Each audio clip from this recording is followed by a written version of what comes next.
Alien katutandike naawe kulekayo munayo naje wakoma obadde wakuba bafani babadde babuuza Alien yaddawa bani bange balaba kisuubira nti balina kubuuza mazima ewetuli okay kusaba leero nange bagamba asaba aweewa mpoziko ng'osaba kagatto kateze nkuweeki onakwongedde ne gundi akuteeddeko ne basale ak'omubulago ofunyeyo oba ebyuma byebifu tusindikeyo badijja baffe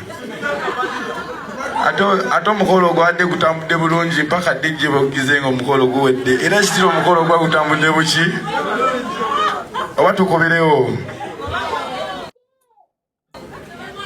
wadde nisite ffe tukubirawo oba tukubirewo nayani koli kale good night good night good night good night good night. Alien Skin bukyanga akomawo interview agikoze esookedde ddala era ne bamubuuza ebibuuzo byasobodde okubeera nga abuuzibwa. Yabadde awo ku Theatre La Bonita ekiro ekikeeseza olunaku olwaleero Ssenga Kitone Nalongo Kitone awo yabadde nga akoze concert ye awo ku Theatre La Bonita.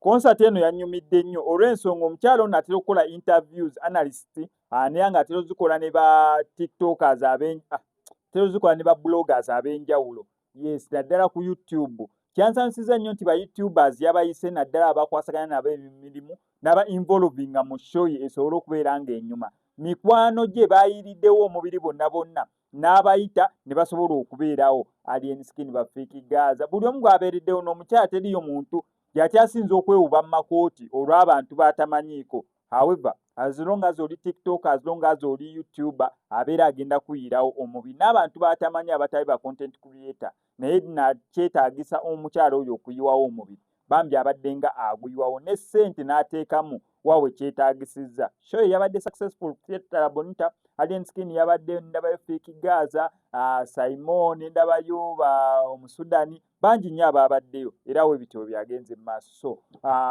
bw'ayagala Alien Skin yakubuulidde agenda beera ku after 5 agenda beera ku KUTR program yakolebwangako ttaafu B ku NBS olunaku olwaleero kyemanye ebeerawo wakati w'essaawa 8 ku 9 awo ndowooza n'ekoma 10 oba 11 ekimu ku ebyo simanyi bulungi sitanyula TV ndudde okulaba TV naye gw'amwagala exclusive egenda beerako ku KUTR ndowooza Uganda, Kenya, Tanzania, Rwanda bagigattako ne Sudan baligigattako n'agenda okulaba nga zifuuse African countries zonna.